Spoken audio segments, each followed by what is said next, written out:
Nyanyian Angsa, karya Hendra. Majikan rumah pelacuran berkata padanya, "Sudah 2 minggu kau berbaring, sakitmu makin menjadi. Kamu tak lagi hasilkan uang, malahan kepada aku kamu berutang.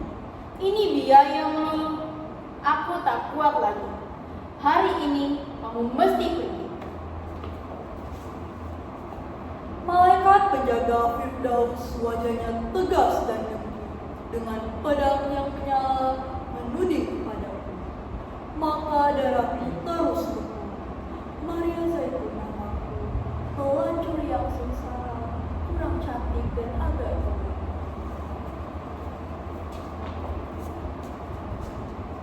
Jam 12 siang hari, matahari terik di tengah langit.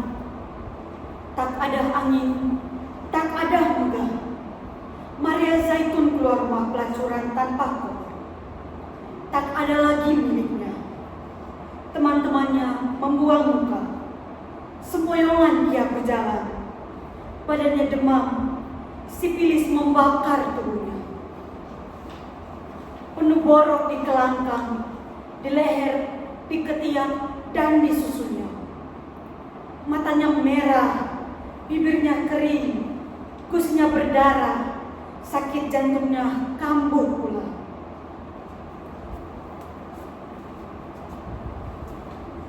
Ia pergi kepada dokter. Banyak pasien lebih dulu menunggu. Ia duduk di antara mereka. Tiba-tiba orang-orang menyingkir dan menutup hidung mereka. Ia meledak marah, tapi buru-buru juru rawat menariknya. Ia diberi giliran lebih dulu, dan tak ada orang memprotesnya. "Maria Zaitun, utangmu sudah banyak kepadaku," Kata dokter. "Ya," Jawabnya. "sekarang uangmu ada berapa?" Tak ada. Dokter geleng kepala dan menyuruhnya telanjang. Ia kesakitan waktu membuka baju, sebab bajunya lekat digorok ketiaknya. "Cukup," kata dokter, dan ia tak jadi meriksa. Lalu ia berbisik kepada juru rawat. "Kasih janji vitamin C." Vitamin C, dokter, paling tidak ia berusaha farsa. "Untuk apa? Ia tak bisa bayar. Dan lagi sudah jelas, ia hampir mati. Kenapa masih dikasih obat mahal yang diimpor dari luar negeri?"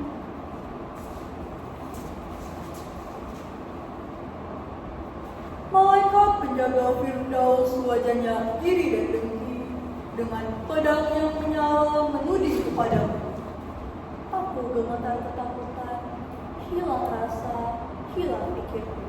Maria Zaitun namaku, pelacur yang takut dan celaka. Jam 1 siang, matahari masih di puncak.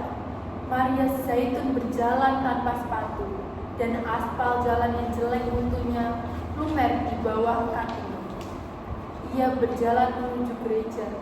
Pintu gereja telah dikunci karena khawatir akan pencuri. Ia menuju pastoran dan menekan bel pintu. Koster keluar dan berkata, "Kamu mau apa? Pastor sedang makan siang, dan ini bukan jam bicara." "Maaf, saya sakit. Ini kamu." Koster meneliti tubuhnya yang kotor dan berbau, lalu berkata, "Asal tinggal di luar kamu boleh tunggu. Aku lihat apa pastor mau terima kamu." Lalu Koster pergi menutup pintu. Ia menunggu sambil beringsatan dan kepanasan. Ada 1 jam baru pastor datang kepadanya. Setelah mengorek sisa makanan dari giginya, dia nyalakan celutu, lalu bertanya, Kamu butuh apa? bau anggur dari mulutnya, selopnya dari kulit buaya. Maria Zaitun menjawab, "Mama, aku bosan." Tapi ini bukan jam bicara. Ini waktu saya berdoa. "Saya mau mati." Kamu sakit? "Ya, saya kena raja singa." Mendengar ini, pastor mundur 2 tindak, mukanya mungkret. Akhirnya ambil keder, ia kembali bersuara, Apa kamu kupu-kupu malam? Saya pelacur.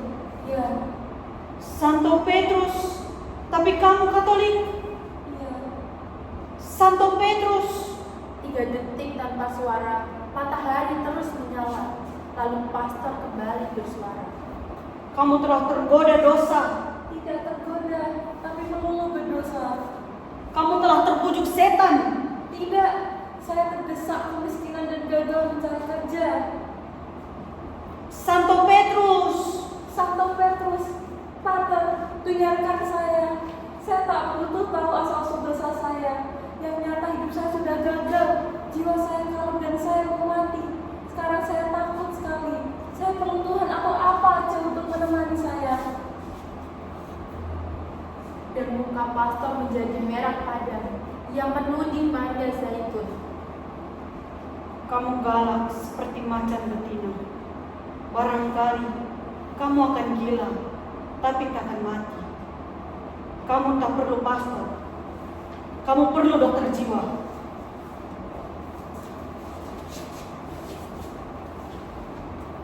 Malaikat penjaga Firdaus wajahnya sombong dan dengki. Dengan pedang yang menyala menuding kepadaku. Aku suka berdaya, tak bisa nangis, tak bisa bersuara. Maria Zaitun aku, pelacur yang lapar dan dahaga. Jam 3 siang hari, matahari terus menyala dan tetap tak ada angin. Maria Zaitun bersinjingkat di atas jalan yang terbakar. Tiba-tiba ketika ia menyeberang jalan, ia kepleset kotoran anjing. Ia tak jatuh, tapi darah keluar dari borok di kelangkangnya dan meleleh ke kakinya. Seperti sapi tengah melahirkan, ia berjalan sambil mengangkang. Di dekat pasar, ia berhenti. Pandangannya berkunang-kunang, napasnya pendek-pendek. Ia merasa lapar. Orang-orang pergi menghindar. Lalu ia berjalan ke belakang satu restoran. Dari tong sampah, ia kumpulkan sisa makanan. Kemudian ia bungkus hati-hati dengan daun pisang. Lalu berjalan menuju keluar kota. Malaikat penjaga Firdaus wajahnya dingin dan dengki. Dengan pedang yang menyala menuding kepadaku. Yang mulia, dengarkan aku. Maria Zaitun aku, pelacur lemah, gemetar ketakutan. Jam 4 siang, seperti siput ia berjalan. Bungkusan sisa makanan masih di tangan, belum lagi dimakan. Keringatnya bercucuran, rambutnya jadi tipis, mukanya kurus dan hijau seperti jeruk yang kering. Lalu jam 5, ia sampai di luar kota. Jalan tak lagi beraspal, tapi debu melulu. Ia memandang matahari dan pelan berkata, "Aduh." Sesudah berjalan 1 kilo lagi, ia ditinggalkan jalan raya dan berbelok masuk sawah, berjalan di petang pematangan.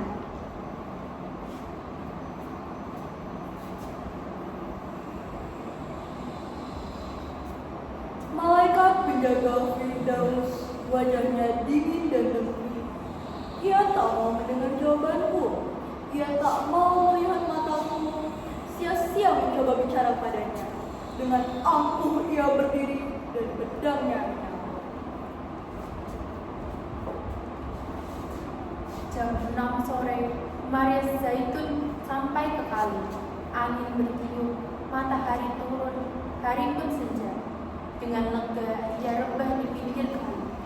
Ia basuh kaki, tangan, dan mukanya. Lalu ia makan pelan-pelan. Baru sedikit ia berhenti. Badannya masih lemas, tapi nafsu makannya tak ada lagi. Lalu ia minum air kali.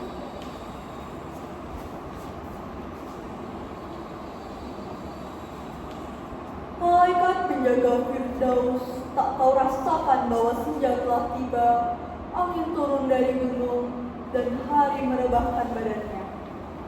Malaikat penjaga Firdaus dengan tegas mengusirku. Bagai patung ia berdiri dan pedangnya yang menyala. Jam 7 dan malam tiba. Serangga bersuiran, air kali terantuk batu-batu. Pohon-pohon dan semak-semak di dua tepi kali tampak tenang dan mengkilat di bawah sinar bulan. Maria Zaitun tak takut lagi. Ia teringat masa kanak-kanak dan remajanya.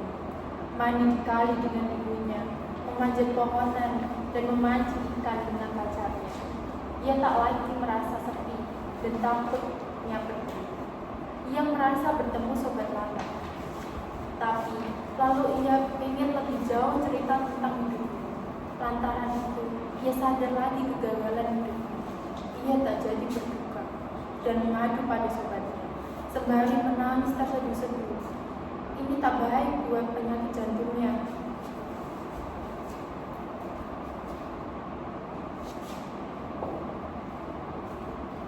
Malaikat penjaga Firdaus wajahnya dingin dan dengki. Ia tak mau mendengar jawabanku. Ia tak mau melihat mataku. Sia-sia aku mencoba bicara padanya. Dengan aku ia berdiri dan pedangnya menyala. Waktu, bulan, pohonan, kali, borok, sipilis, perempuan, bagai kaca. Kali memantul cahaya gemilang. Rumput ilalang berkilatan, bulan. Seorang lelaki datang di seberang kali. Ia berseru. Maria Zaitun, engkaukah itu? Ya, jawab Maria Zaitun keheranan. Lelaki itu menyeberang kali.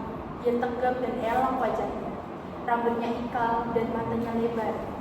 Maria Zaitun berdebar hatinya. Dia seperti pernah kenal lelaki, entah di mana, yang terang tidak dirancang. Itu sayang, sebab ia suka lelaki seperti dia. Jadi kita ketemu di sini. Kata lelaki. Maria Zaitun tak tahu apa jawabnya. Sementara ia keheranan, lelaki itu membungkuk mencium mulutnya. Ia merasa seperti minum air kelapa. Belum pernah ia merasa ciuman seperti itu. Lalu lelaki itu membuka kutangnya. Ia tak berdaya dan memang suka. Ia menyerah. Dengan mata terpejam, ia merasa berlayar ke samudra yang belum pernah dikenalnya. Dan setelah selesai, ia berkata kasmaran. Semua kusangka hanya impian bahwa hal ini bisa malam. Semua tak berani kuharapkan bahwa lelaki tampan seperti kau bakal lewat dalam hidupku. Dengan penuh penghargaan, lelaki itu memandang kepadanya, lalu tersenyum dengan hormat dan sabar. Siapakah namamu? Maria Zaitun bertanya. Mempelai. Jawabnya. Lihatlah, engkau muncul.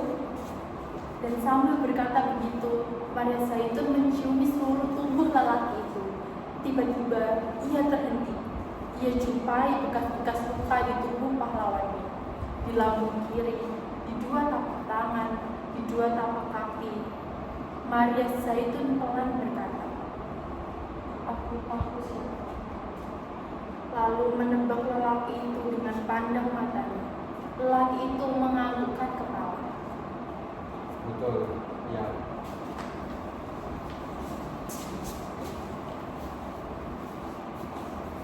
Malaikat penjaga Firdaus wajahnya jahat dan dengki. Dengan pedang yang menyala, tak bisa apa-apa. Dengan kaku ia beku, tak berani lagi menuding kepadaku. Aku tak takut lagi. Sepi dan duka telah sirna. Sambil menari, memasuki taman Firdaus dan memakan apel sepuasnya.